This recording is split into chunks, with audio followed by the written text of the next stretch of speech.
Welcome to physics pulse. यहाँ concept धड़कन बन जाएगा। आज ऐसा एक और कॉन्सेप्ट लेकर आए हैं जो आपकी धड़कन बनने वाला है। तो हम लोग क्लास 12 की सीरीज इलेक्ट्रोस्टैटिक्स के बारे में डिस्कस कर रहे हैं, जिसके अंदर हमने पहले लेक्चर को कंप्लीट किया था और बात करी थी इंट्रोडक्शन ऑफ चार्ज के बारे में।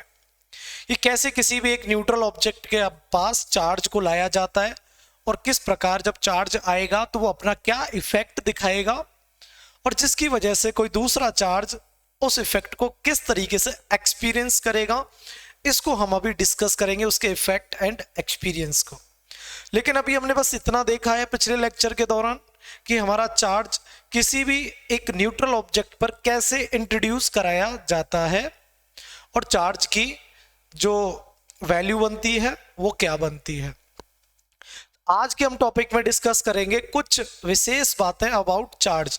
मींस आज का जो हमारा टॉपिक रहेगा वो रहेगा प्रॉपर्टीज ऑफ चार्ज पर। जैसे कि ये पूरा जो टॉपिक है वो इर्द गिर्द घूमने वाला है चार्ज के, तो हमें सारी बातें चार्ज को लेकर ही डिस्कस करनी है।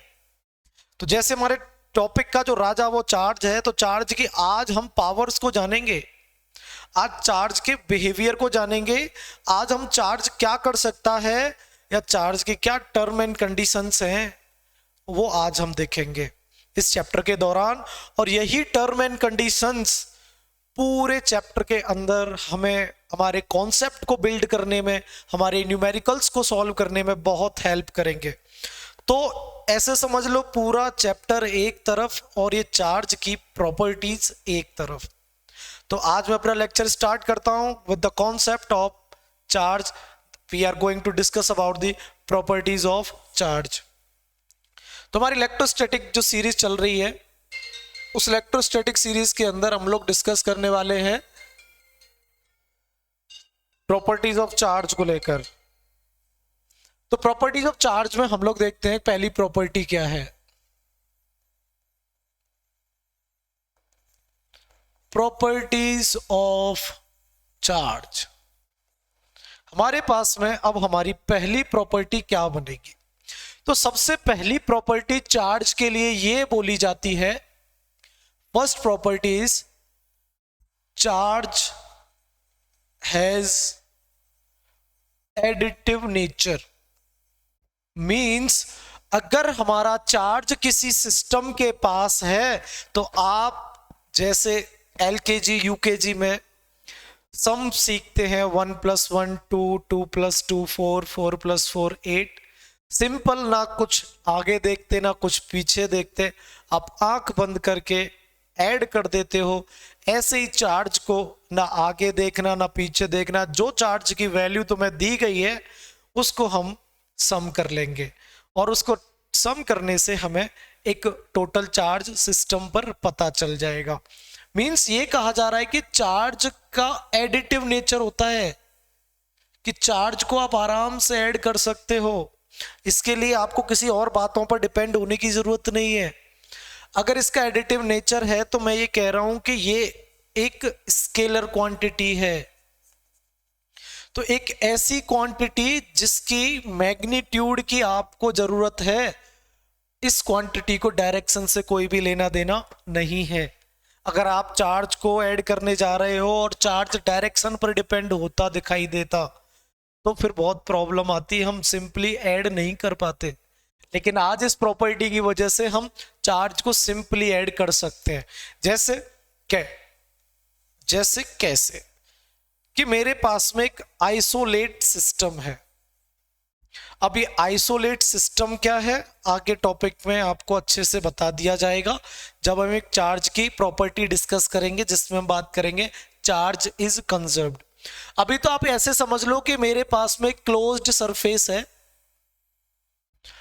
क्लोज्ड सरफेस के पास में 10 coulomb charge -5 coulomb charge +4 coulomb charge ऐसे है। अब मेरे से ये पूछा गया कि इस सिस्टम के पास में टोटल चार्ज कितना है। मींस मैं ये देख रहा हूं कि प्लस का 10 कूलम है, प्लस का 4 कूलम चार्ज भी है, माइनस का 5 कूलम भी चार्ज है। लेकिन आप मुझे ये बताओ कि इसका इफेक्टिव चार्ज क्या बनेगा, टोटल चार्ज क्या बनेगा। तो इसके लिए आपको कुछ नहीं करना, टोटल चार्ज के लिए आपको क्या करना है, जो भी चार्ज की वैल्यू दे रखी है सिंपल आप उसको क्या कर दो, ऐड। जैसे कि 10 -5 -5 और 4 कूलम। तो मैं बात करूं ये 10 कूलम, ये -5 कूलम, ये 4 कूलम। तो ये हमारा चार्ज बन जाएगा 10 5 प्लस 4 इक्वल टू 9 कूलम। तो इस सिस्टम पर जो चार्ज की वैल्यू आई है वो कितने आई है, 9 कूलम। तो ये हमारी एक प्रॉपर्टी है जिसमें हम लोग ये देखते हैं कि एडिटिव नेचर है चार्ज का। जो भी चार्ज आपको गिवन है आप उसको सिंपली ऐड कर दो और वो आपको नेचर बता देगा कि टोटल चार्ज सिस्टम पर है कितना। अगर इस पॉइंट पर बात करूं तो 10 है, इस पर -5 है और इस पर 4 है। अंदर क्या चल रहा है हमें उससे लेना देना नहीं, हम तो ये चाहते हैं कि इस पूरे सिस्टम पर चार्ज क्या है। और इस पूरे सिस्टम की जब बात आई तब हमने क्या देखा कि सिस्टम का टोटल सा उसका अलजेब्रिक सम कर दिया, सिंपल 10 -5 एंड 4। तो हमने कैलकुलेट किया तो हमारा आंसर आ गया 9 कूलम। तो इस सिस्टम के अंदर इतने सारे चार्जेस दिखाई तो दे रहे हैं लेकिन इसका जो इफेक्ट आ रहा है वो कितना निकल कर आएगा, 9 कूलम का। तो ये हमारी एक प्रॉपर्टी है जो कि किसके लिए कही जाती है, charge is a additive nature. तो फर्स्ट प्रॉपर्टी हमारी कंप्लीट हुई। अब मैं सेकंड प्रॉपर्टी की बात करूं, सेकंड प्रॉपर्टी क्या बनती है, charge is invariant. Charge is invariant इसका मतलब, चार्ज इज इनवेरिएंट का मतलब ये होता है, दूसरी प्रॉपर्टी के अंदर ये कहना चाह रहा है कि चार्ज एक इनवेरिएंट है, एक ऐसी क्वांटिटी है जिसको स्पीड से किसी भी प्रकार का कोई भी लेना देना नहीं है। तो ये कहा जा सकता है चार्ज डायरेक्टली प्रोपोर्शनल स्पीड की पावर 0। इसको लिखने से ये इफेक्ट आएगा कि चार्ज स्पीड पर डिपेंड नहीं करेगा।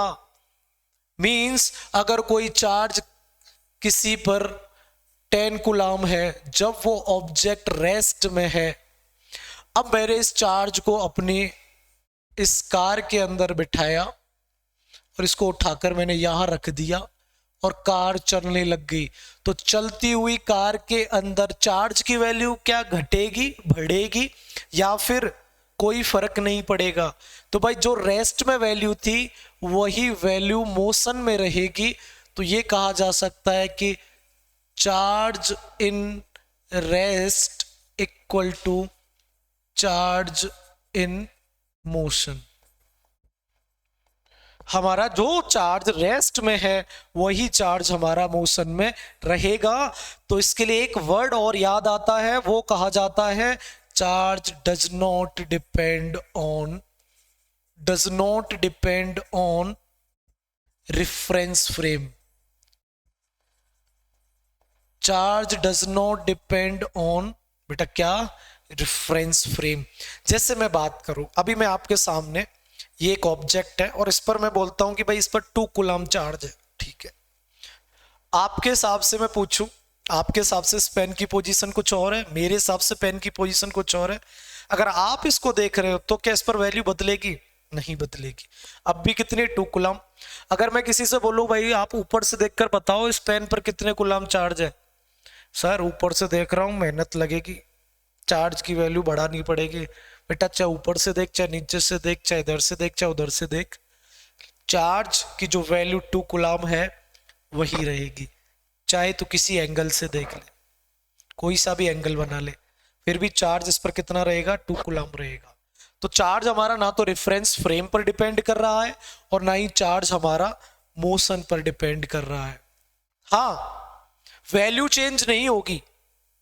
आगे मैं प्रॉपर्टी में ये बताऊंगा कि अगर चार्ज को इनवेरिएंट कहा जा रहा है तो चार्ज की वैल्यू चेंज नहीं होगी।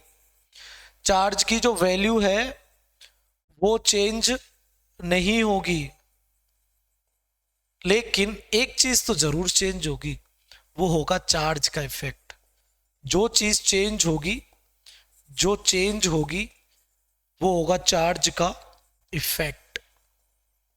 कि रेस्ट में है तो कुछ इफेक्ट दिखाएगा और मोशन में होगा तो कुछ इफेक्ट दिखाएगा। ये जरूर आप लिख लेना कि इफेक्ट जरूर बदलेगा, लेकिन वैल्यू चेंज नहीं होगी। कि मान लेते हैं कि रेस्ट का चार्ज 10 कूलम जो इफेक्ट दिखा रहा है 10 कूलम बन के रेस्ट में रह के, इसी को मैं मोशन में ले आया तो इफेक्ट बदलेगा, इसका कुछ ना कुछ इम्पैक्ट बदलेगा कि मोशन वाला चार्ज क्या कर सकता है। मैं पहले ही बता चुका हूं कि मोशन वाला चार्ज जनरेट कर सकता है करंट को, मैग्नेटिक फील्ड को, इलेक्ट्रोमैग्नेटिक वेव्स को। तो वो इफेक्ट बदल रहे हैं मोशन की वजह से, लेकिन वैल्यू 10 कूलम ही रहेगी। अगर मोशन में चार्ज ला दिया, करंट बन गया, ठीक है, लेकिन करंट बन कितने कूलम की वजह से रहा है? 10 की वजह से। तो चार्ज इसीलिए बोला जाता है चार्ज इज इनवेरिएंट। तो ये हमारी दूसरी प्रॉपर्टी है चार्ज को लेकर कि जो वैल्यू रेस्ट की है वही मोशन की है। चार्ज कभी भी स्पीड पर डिपेंड नहीं होगा, अगर कुछ बदलेगा तो वो होगा चार्ज का इफेक्ट, जो हम धीरे धीरे अभी डिस्कस कर लेंगे कि चार्ज के क्या इफेक्ट रहने वाले हैं। अभी तो भाई साहब नामकरण चल रहा है, किस किस इलाके में चार्ज को किस नाम से जाना जाता है और इस इलाके में जाने पर चार्ज क्या शक्ति रखता है, क्या कर सकता है, वो सारी चीजें हम लोग देख रहे हैं।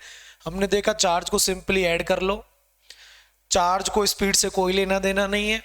तीसरी प्रॉपर्टी हम इसकी डिस्कस करेंगे, वो होगी हमारी चार्ज इज कंजर्व्ड। अब चार्ज इज कंजर्व्ड की अभी मैंने पीछे बात करी थी, जब मैंने ये सिस्टम, इसको नाम क्या दिया था? Isolate system. अब ये आइसोलेट सिस्टम है क्या और चार्ज इज कंजर्व्ड के लिए करता क्या है? और चार्ज इज कंजर्व्ड के लिए देखो एक डाउट की बात बताऊं मैं, हमसे ये कहा जाता है कि charge neither be created nor be destroy, it can change from one form to another form, ये कहा जाता है। और ये भी कहा जाएगा कि चार्ज इज कंजर्व्ड का मतलब यही है कि टोटल चार्ज आपका कंजर्व्ड रहेगा। लेकिन मैं आपसे ये बोलूं कि चार्ज को क्रिएट भी किया जा सकता है और चार्ज को डिस्ट्रॉय भी किया जा सकता है। कंफ्यूजन है ये बहुत बड़ा, लेकिन चार्ज को बोलने से पहले एक वर्ड जरूर बोलेगा। कैसे डिफरेंशिएट करेगा? पहले आप ये समझो आपके हिसाब से क्या है। आपके हिसाब से चार्ज इज कंजर्व्ड मतलब charge neither be created nor be destroy, लेकिन मैं कह रहा हूं charge can be created and can be destroy. कैसे कह रहा हूं मैं ये? इस बात का रीजन क्या है कि चार्ज इज कंजर्व्ड, बिल्कुल सही बात है। चार्ज कैन क्रिएटेड और कैन डिस्ट्रॉय, बिल्कुल सही बात है। तो गलत क्या है? गलत है हमारा कॉन्सेप्ट जो हमने आधा पढ़ा है। Individual charge can created can be destroy. एक इंडिविजुअल चार्ज को हम डिस्ट्रॉय कर सकते हैं, क्रिएट कर सकते हैं, लेकिन अगर मैं पूरे सिस्टम की बात करूं तो सिस्टम की जब बात होगी तो उसके अंदर चार्ज मेरा कंजर्व्ड ही पाएगा। वो कैसे? कि मेरे पास में एक आइसोलेट सिस्टम है। पहले तो ये समझिए कि आइसोलेट सिस्टम किसको कहा जाएगा। एक ऐसा मैंने क्लोज्ड सरफेस बनाया जिसको बाहर की दुनिया से कोई भी लेना देना नहीं है। ये है हमारा बाहर की दुनिया। कि इस सिस्टम के अंदर जो एनर्जी मैंने फिक्स कर दी, जो सिस्टम के अंदर मैंने एनर्जी फिक्स कर दी, उसकी वैल्यू वही रहेगी। कह सकते कि वैल्यू उसकी कांस्टेंट रहेगी।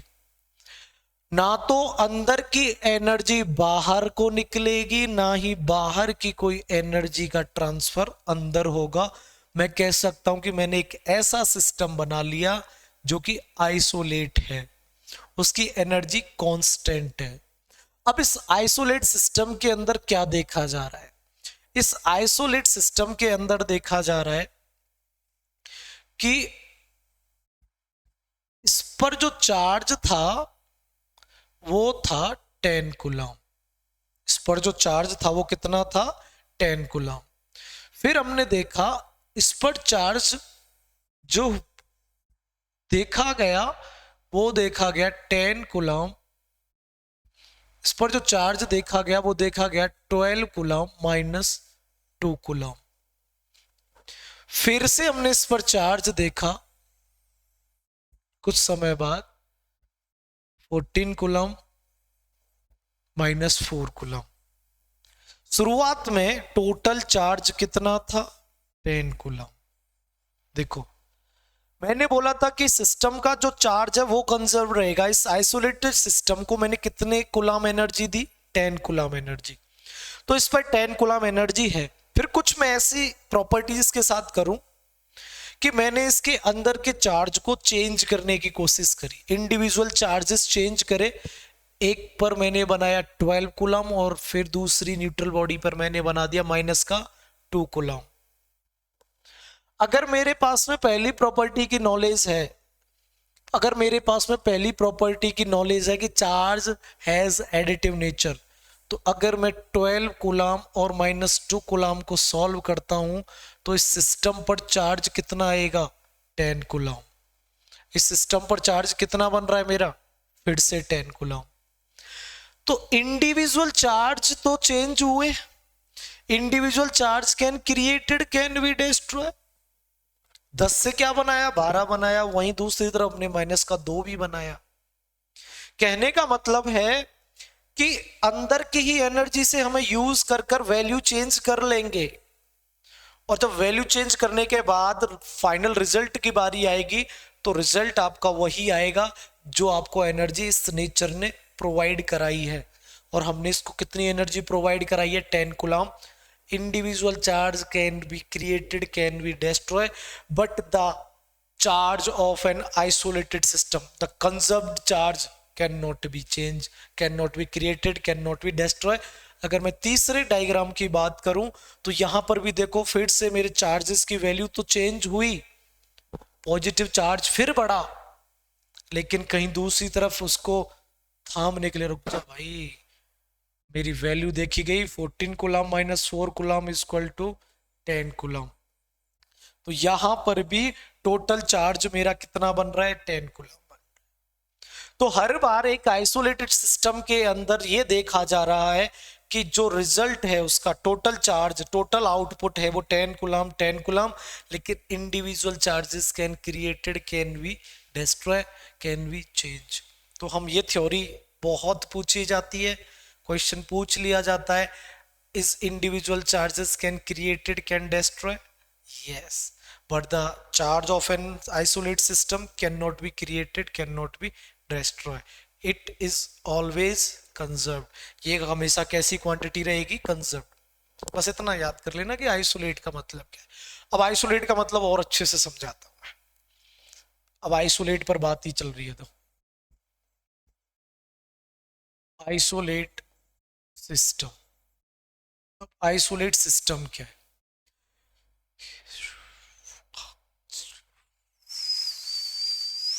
ये हमारे पास में एक आइसोलेट सिस्टम बिल्कुल है जी।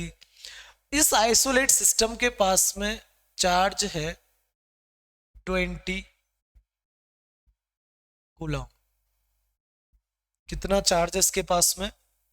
20 कूलम। अब इसको ये कहा गया है कि यार तेरे को अपना चार्ज बढ़ाकर करना है 22 कूलम, तेरे को अपना चार्ज बढ़ाना है, और चार्ज बढ़ाकर तेरे लिए कंडीशन ये है कि 22 कूलम तुझे अपना चार्ज दिखाना है। 20 से कितना दिखाना है तेरे को? 22 कूलम। अब इसके लिए क्या होगा कि ये सिस्टम आइसोलेट है, तो इसको बोला जाएगा कि भाई ना तो अंदर से बाहर कोई आ सके और ना कोई बाहर से अंदर आ सके, ना कोई अंदर से बाहर जा सके ना कोई बाहर से अंदर आ सके। तो क्या होगा कि ये 20 कूलम अगर 22 बनेगा तो इसके पास में कुछ ऐसे न्यूट्रल ऑब्जेक्ट होंगे जो कहीं ना कहीं मान लेते हैं कि ये 2 इलेक्ट्रॉन दे रहे हैं। किसी न्यूट्रल ऑब्जेक्ट ने 2 इलेक्ट्रॉन दिए, किसी न्यूट्रल ऑब्जेक्ट ने इस सिस्टम के अंदर 2 इलेक्ट्रॉन दिए। सर ऐसे तो चेंज हो गया ना चार्ज, 20 कूलम है पॉजिटिव का, अब 2 इलेक्ट्रॉन दे रहे हैं तो फिर तो ये कंजर्व्ड कैसे रहा, 20 से 22 बन गया। 20 कूलम तो आपका टोटल चार्ज है, 20 कूलम क्या है आपका टोटल चार्ज, और आप 22 बना रहे हो तो फिर चार्ज कंजर्व्ड कहाँ रहा सर।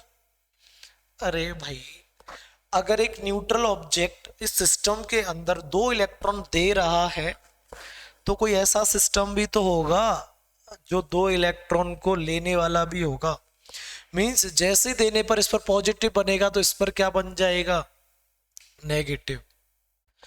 तो अगर ये पॉजिटिव का 2 कूलम बन गया तो ये भी कितना बन गया, माइनस का 2 कूलम। तो इसका मतलब मैं इसको बोल दूं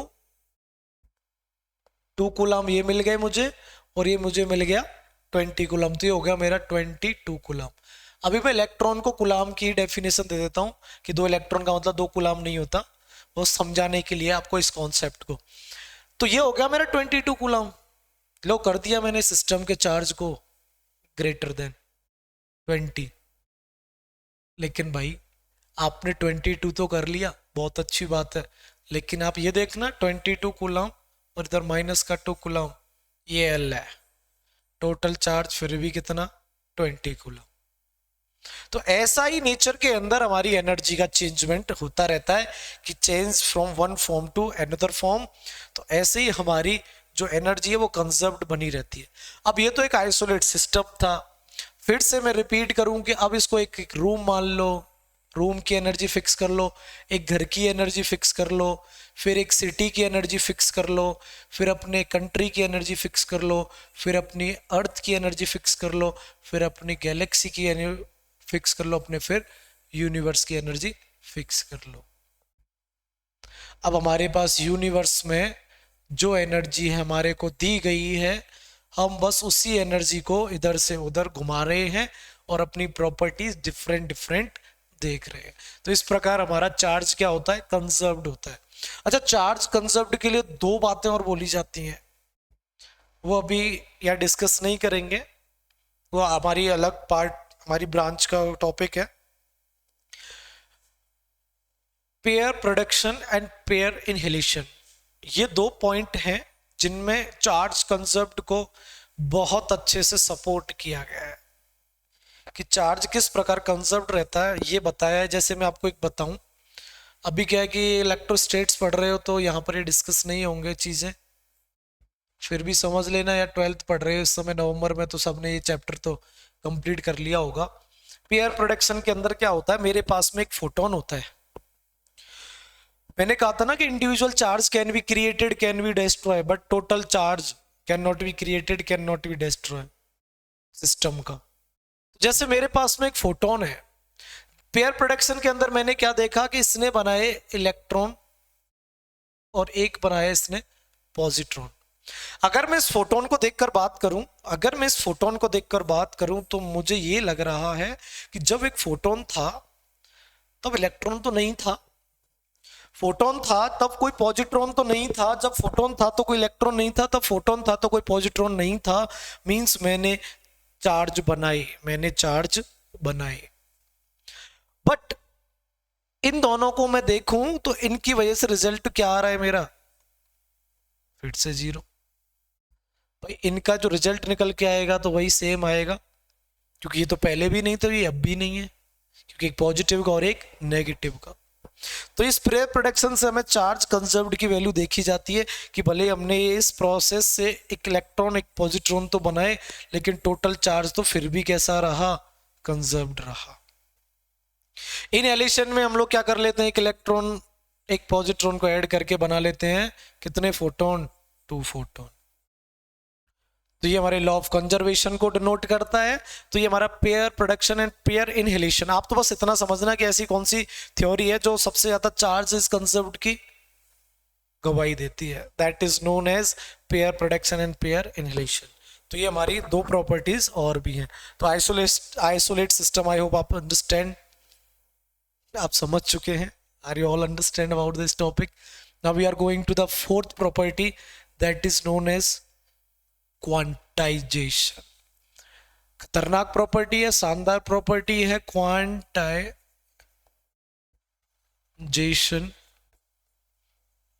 ऑफ चार्ज।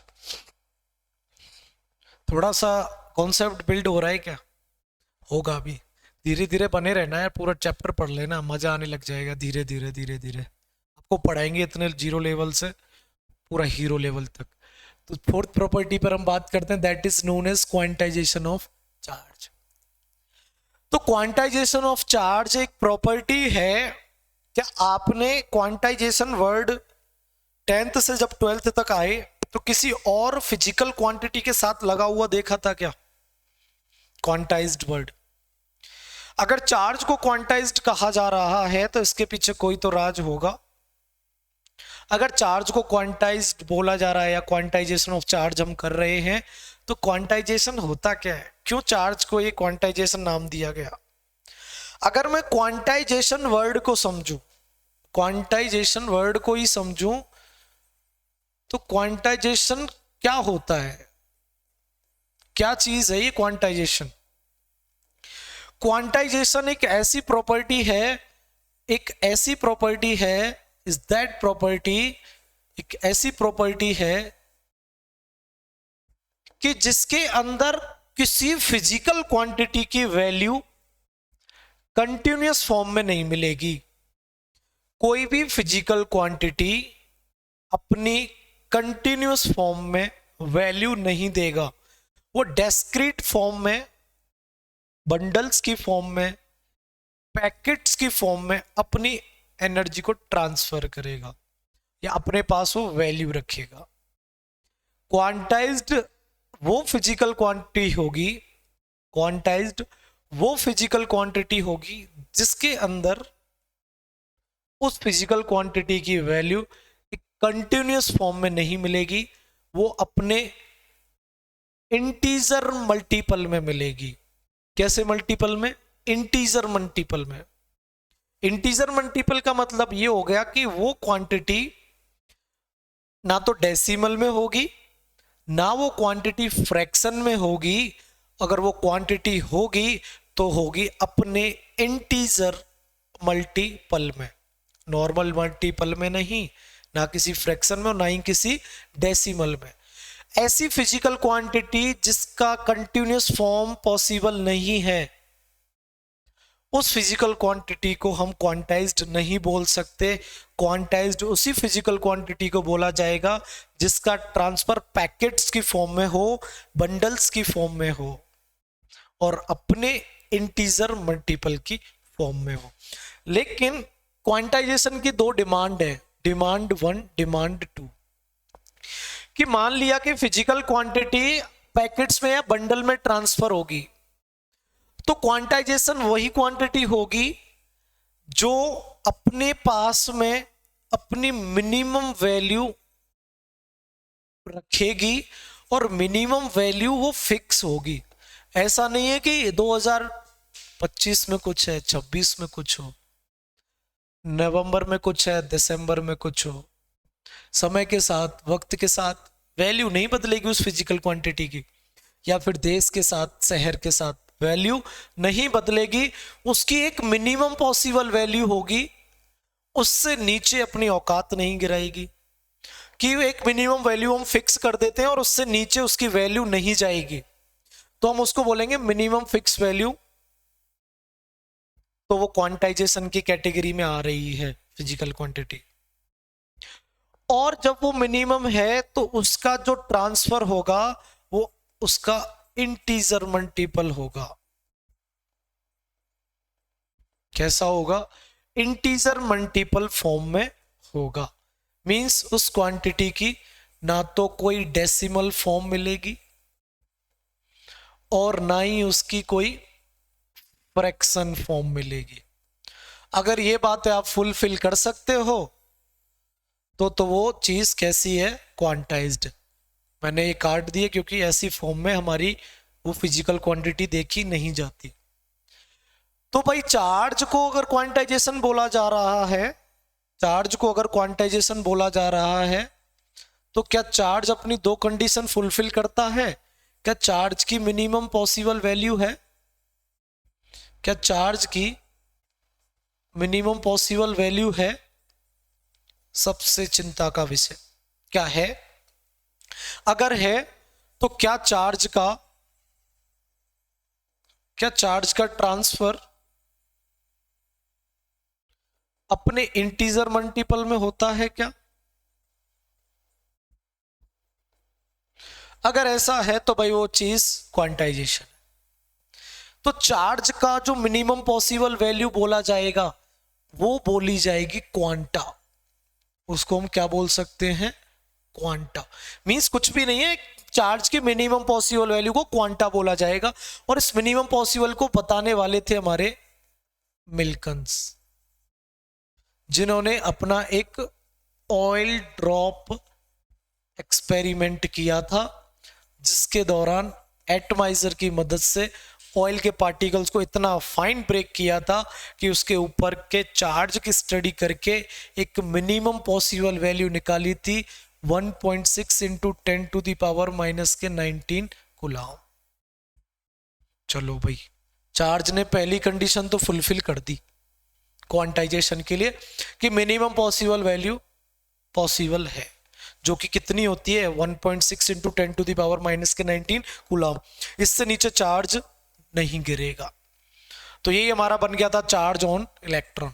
यही क्या था हमारा? Charge on electron. अब चार्ज ऑन इलेक्ट्रॉन को क्या बोला जाएगा? क्वांटा। चार्ज ऑन इलेक्ट्रॉन को क्या बोला जाएगा? क्वांटा। कि अब एक जो इलेक्ट्रॉन है वो मेरा क्वांटा बन चुका है। एक इलेक्ट्रॉन क्या बन चुका है? मेरा एक क्वांटा बन चुका है। एक इलेक्ट्रॉन मेरी मिनिमम पॉसिबल वैल्यू बन चुकी है। अब इसका जो ट्रांसफर होगा वो अपने इंटीजर फॉर्म में होगा। कैसी फॉर्म में होगा? इंटीजर फॉर्म में होगा। मींस अब इलेक्ट्रॉन जो जाने वाले हैं ट्रांसफर होने के लिए, अब इलेक्ट्रॉन का होगा स्थानांतरण, ट्रांसफर। अब लगेगा भाई ट्रांसफर केस।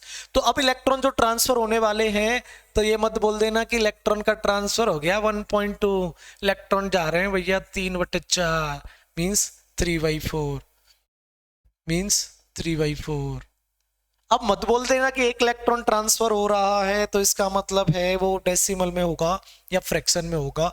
ना तो इलेक्ट्रॉन कभी तुम्हें ऐसे दिखेंगे 3/4, ना इलेक्ट्रॉन तुम्हें ऐसे दिखेंगे 3.4, 1.2, 2.7, 2.9। बस तो यही है, दोनों प्रॉपर्टीज फुलफिल होती हैं। हमने पढ़ा है 10th के अंदर सही से। क्वांटाइजेशन ऑफ चार्ज में Q equal to any, Q equal to any, यही है वो क्वांटाइजेशन ऑफ चार्ज। कि क्वांटा एक वैल्यू फिक्स्ड किसी फिजिकल क्वांटिटी, तो वो वैल्यू फिक्स हमने क्या फिक्स करी चार्ज के लिए? इलेक्ट्रॉन। अब इसका जो ट्रांसफर बनेगा वो इंटीजर मल्टीपल में बनेगा। इंटीजर मल्टीपल का मतलब होगा कि चार्ज जो बनेगा वो बनेगा अपनी पॉसिबल वैल्यू का इंटीजर मल्टीपल, मतलब n टाइम्स। और n की वैल्यू क्या होगी? +-1, +-2, +-3, +-4 dot dot dot dot dot infinite. कभी भी ऐसे नहीं होगा कंटिन्यूस फॉर्म 1.2, 1.3, 1.4, ये कंटिन्यूस फॉर्म बनती ही नहीं है।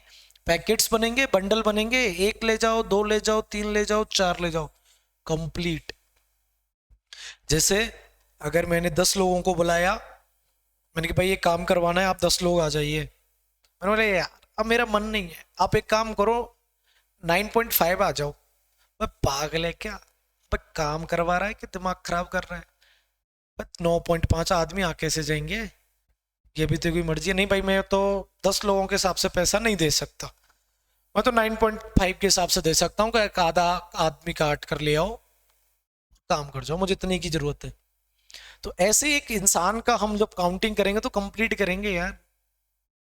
तो इसीलिए ऐसी चार्ज की जब काउंटिंग करेंगे तो वो पैकेट्स में करेंगे, 1 2 3 4 5 6 7 8 9 10 11, ना कि फ्रैक्शन में, ना कि डेसिमल में। तो इसी वजह से हम इसको बोल देते हैं क्वांटाइजेशन ऑफ चार्ज। और क्वांटाइजेशन ऑफ चार्ज के लिए फॉर्मूला बनता है Q equal to +-NE, Q equal to +-NE। अब इस पर बनने वाले क्वेश्चंस क्या होते हैं? Is charge possible? Is charge possible? कौन सा चार्ज? 1.6 into 10⁻⁻19 coulomb. क्या किसी बॉडी पर यह चार्ज आ सकता है? क्या किसी बॉडी पर इतना चार्ज आ सकता है क्या? अगर मुझे चार्ज निकालना है तो चार्ज के लिए क्या करेगा हमारा फॉर्मूला एन ई। अब ये चार्ज अगर मेरा आया है 1.6 into ten to the power minus 19, 1.6 into ten to power minus 19 into 1.6 into ten to the power minus के 19 coulomb.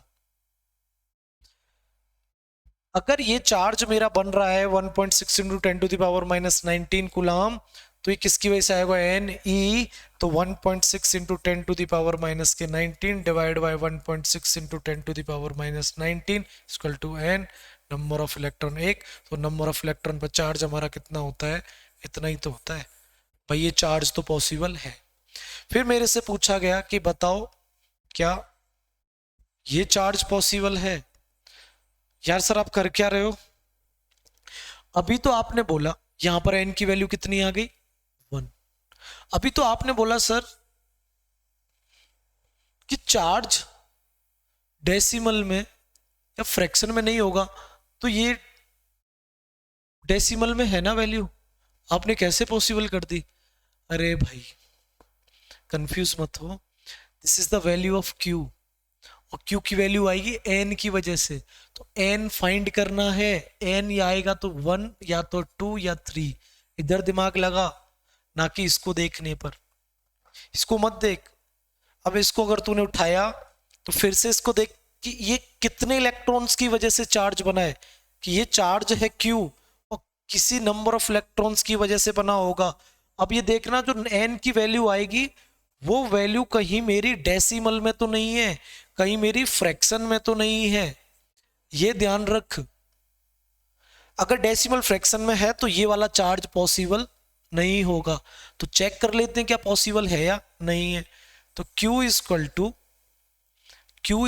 To n e. Q की वैल्यू 3.2, क्यू की value 3.2 into ten to the power minus 19 coulomb equal to n, और e पर charge 1.6 into ten to the power minus के 19 coulomb. तो n बराबर 3.2 into ten to the power minus 19 coulomb upon 1.6 into ten to 19 coulomb. कितना आ गया? N बराबर 2। तो पॉसिबल है, पॉसिबल है, पॉसिबल है भाई, कितना चार्ज भी इस पर आ सकता है। अब देखो कंफ्यूज करने के लिए एक और ऑप्शन क्या आता है, कंफ्यूज करने के लिए एक और क्वेश्चन क्या आ जाता है कि अगर आपको ये दे दिया 6/2 electron, is it possible to transfer of any body? नहीं होगा। क्यों नहीं होगा? 6/2 इज अ फ्रैक्शन, अब फ्रैक्शन कभी जाता ही नहीं है, मतलब ई के साथ में जो इंटीजर जाएगा वो एन जाएगा, मीन्स 1 2 3 4, ठोक के बोल रहा हूँ नहीं जाएगा। अब ये तो छोटी वैल्यू है जिससे हम लोग कुछ तो समझ गए होंगे कि जाएगा, कुछ अभी नहीं समझे होगे नहीं जाएगा सर, फ्रैक्शन है बिल्कुल नहीं जाएगा। मैं भाई कंफ्यूज करने के लिए प्रॉपर्टी 6/2 बना दी है, लेकिन अगर आप इसको सॉल्व करोगे 6/2 इक्वल टू 3, तो ये देखने में 6/2 फ्रैक्शन लग रहा है, लेकिन है कौन ये? 3 इलेक्ट्रॉन। चला गया, अब चला गया, अब चला गया, सॉरी अब चला गया सर। सर तो यार गलती क्या है, फ्रैक्शन बोल रहे थे ना आप। अरे तो अब यार फ्रैक्शन ही देखेगा या ये भी देखेगा कि फ्रैक्शन के अंदर भी वैल्यू कट रही है? तो देख लेना फ्रैक्शन के अंदर वैल्यू हमारी क्या बन रही है, 3 प्रॉपर बन रही है, बस पॉसिबल है। तो ऐसे कुछ क्वेश्चंस आपसे पूछ लिए जाते हैं। और इसके अंदर एक क्वेश्चन और बनता है कि एक कूलम चार्ज कितने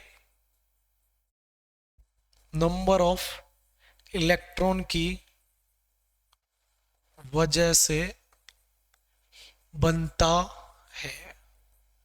एक कूलम चार्ज कितने नंबर ऑफ इलेक्ट्रॉन की वजह से बनता है? How many number of electrons are responsible to produce 1 coulomb charge? 1 coulomb charge को बनाने के लिए कितने नंबर ऑफ इलेक्ट्रॉन की आवश्यकता होती है? तो वो होते हैं n equal to 6.25 into 10 to the power 18 coulomb. Coulomb नहीं, इतने इलेक्ट्रॉन। तो एक कूलाम अगर बॉडी पर चार्ज आ रहा है तो एक दो इलेक्ट्रॉन जिम्मेदार नहीं है, एक दो इलेक्ट्रॉन जिम्मेदार नहीं है, 6.25 इंटू 10⁻18 इलेक्ट्रॉन जिम्मेदार है। सर एन की वैल्यू डेसिमल में नहीं आ सकती, गलत पढ़ा रहे हो, गलत पढ़ा दिया। एन की वैल्यू 1 आएगी, एन की वैल्यू 2 आएगी, एन की वैल्यू कभी 3.2 नहीं आएगी, 6 आएगी लेकिन 6.2 नहीं आएगी, 6 आएगी लेकिन 6.25 नहीं आएगी। मैं ठोक कर बोलता हूं कि सर गलत है, क्योंकि गलत है भाई। प्रॉपर कैलकुलेशन तो देख, 6.25 अगर मैं डेसिमल हटाऊंगा तो 2, ऊपर कितने zero, 1 2 3 4 5 6 8 9 10 11 12 13 14 15 16 17 18 Tang Tang Tang Tang. तो 6 2 5, 2 जीरो काट दो, 1 2 3 4 5 6 7 8 9 12 13 14 15 16, ये बन गया आपके नंबर ऑफ इलेक्ट्रॉन्स। अब भाई आ गई क्या? अब तो डेसिमल में नहीं है, नहीं है। अब गिन लेना इसको कितने होंगे, 1 10 100 1000 10,000 लाख 10 लाख करोड़ 10, बस इससे ज्यादा वो आप दिमाग लगा लेना कि हमारी वैल्यू कैसे हमें कंफ्यूज करी जाती है। अब 6.25 कैसे आया? सिंपल सी बात है कि इस बार 1 कूलाम चार्ज के लिए ये पूछा गया है कितने नंबर ऑफ इलेक्ट्रॉन से आता है, तो मेरे पास Q इक्वल टू एनी एक फॉर्मूला है जिसके अंदर Q की वैल्यू क्या होगी, जिसके अंदर Q की वैल्यू 1, N की वैल्यू पूछी है और 1.6 इंटू 10⁻⁻19 कूलाम। तो N की वैल्यू निकालने के लिए 1 डिवाइडेड बाय 1.6 इंटू 10⁻⁻19 कूलाम, इसको सॉल्व करेंगे तो 6.25। हाँ भाई रटी रटाई होती है ये वैल्यू, बच्चा बच्चा जानता है, क्लास 10th का। एनसीईआरटी में क्वेश्चन भी मिल जाता है, पहला ही न्यूमेरिकल कि एक coulomb charge is equal to the how many numbers of electron. तो ज्यादा दिमाग लगाने वाली बात नहीं है, ये तो क्या ही पीपीटी में जाएगी बात, हटा देते हैं इसको। चलो, तो हमने कई सारी प्रॉपर्टी देखी, हमने तो चार्ज को सिंपल जोड़ना देखा, हमने तो चार्ज को रोड पर उड़ना देखा, हमने चार्ज की तीसरी प्रॉपर्टी चार्ज को कंजर्व्ड करना सीखा, चार्ज को आइसोलेट सिस्टम में वर्क करते देखा, चार्ज को क्वांटाइज्ड करते देखा, चार्ज का पॉसिबल वैल्यू हमने देखा। फिर अब हम लोग बात करेंगे चार्ज की next property, property number 5। Property number 5, property number 5 क्या होती है? चार्ज प्रोड्यूस्ड, चार्ज क्या बनाता है? चार्ज प्रोड्यूस्ड, चार्ज क्या बनाता है, चार्ज क्या प्रोड्यूस करता है, अब हम ये देख लेते हैं। देखो ये कहा जाता है कि जो चार्ज है वो हमारा वो रेस्ट में हो सकता है,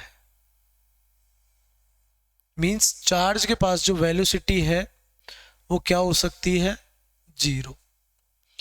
चार्ज जो है वो एक प्रॉपर्टी रख रहा है, क्या रखने की, रेस्ट की, कि चार्ज के पास में अगर वेलोसिटी क्या है, 0, तो चार्ज जो प्रोड्यूस करेगा, अब इफेक्ट चालू हो गए। मैंने बोला था ना कि हम इसके अंदर यही पढ़ेंगे, charge what produced and what experience, दो ही बातों पर ये पूरा टॉपिक खत्म है। चार्ज क्या इफेक्ट दिखाएगा अगर वो रेस्ट में है, तो charge create only electric field, charge create only electric field. Charge क्या बनाएगा, चार्ज सिर्फ इलेक्ट्रिक फील्ड बनाएगा। लेकिन अगर चार्ज रेस्ट में नहीं है, चार्ज रेस्ट में नहीं है, तो ये कहा जाएगा चार्ज इज इन मोशन। तो फिर चार्ज किस में है, मोशन में है, और मोशन के अंदर चार्ज की दो प्रॉपर्टी बनती हैं, एक होगा यूनिफॉर्म मोशन और दूसरा होगा इसका नॉन यूनिफॉर्म मोशन। चार्ज का इफेक्ट देखा जा रहा है दो बातों से, कि चार्ज प्रोड्यूस करेगा, अगर रेस्ट में है तो वो बनाएगा इलेक्ट्रिक फील्ड। बिल्कुल सही बात सर, कि चार्ज प्रोड्यूस करेगा इलेक्ट्रिक फील्ड। और अगर चार्ज को तुमने मूव करना शुरू कर दिया तो मूव होने की दो कंडीशन है, यूनिफॉर्म मोशन। यूनिफॉर्म मोशन का मतलब है कि उसके पास में कांस्टेंट वेलोसिटी है। क्या है उसके पास में? कांस्टेंट वेलोसिटी है। और अगर नॉन यूनिफॉर्म मोशन है तो हम इसको नाम देते हैं एक्सेलरेटेड चार्ज। कैसा चार्ज? एक्सेलरेटेड चार्ज, या कभी देखा जाएगा रिटार्डेड चार्ज। मतलब उसकी वेलोसिटी चेंज हो रही होगी, या तो बढ़ रही होगी या फिर उसकी वेलोसिटी कम हो रही होगी। मींस नॉन यूनिफॉर्म वेलोसिटी या नॉन यूनिफॉर्म मोशन का मतलब ये होगा कि उसके पास में वेलोसिटी है वेरिएबल। कैसी वेलोसिटी होगी? Variable velocity. तो चार्ज अगर रेस्ट में तो सिर्फ इलेक्ट्रिक फील्ड प्रोड्यूस कर रहा है। अगर चार्ज अगर कांस्टेंट वेलोसिटी से मूव हो रहा है तब ये बनाता है इलेक्ट्रिक फील्ड, प्लस ये बनाएगा मैग्नेटिक फील्ड। कि दो इफेक्ट प्रोड्यूस करेगा अपने आसपास, एक बनाएगा इलेक्ट्रिक फील्ड और दूसरा बनाएगा वो मैग्नेटिक फील्ड। एक बनाएगा इलेक्ट्रिक फील्ड और दूसरा बनाएगा वो मैग्नेटिक फील्ड। एक बनाएगा इलेक्ट्रिक फील्ड तो दूसरा बनाएगा मैग्नेटिक फील्ड। और अगर रिटार्डेड है तो पता है रिटार्डेड में क्या होगा? रिटार्डेड के अंदर अगर चार्ज को मैं रिटार्ड करा रहा हूं या एक्सेलरेट करा रहा हूं या फिर मैं नॉन यूनिफॉर्म स्पीड से ले जा रहा हूं तो क्या होगा? वेरिएबल, तो क्या होगा?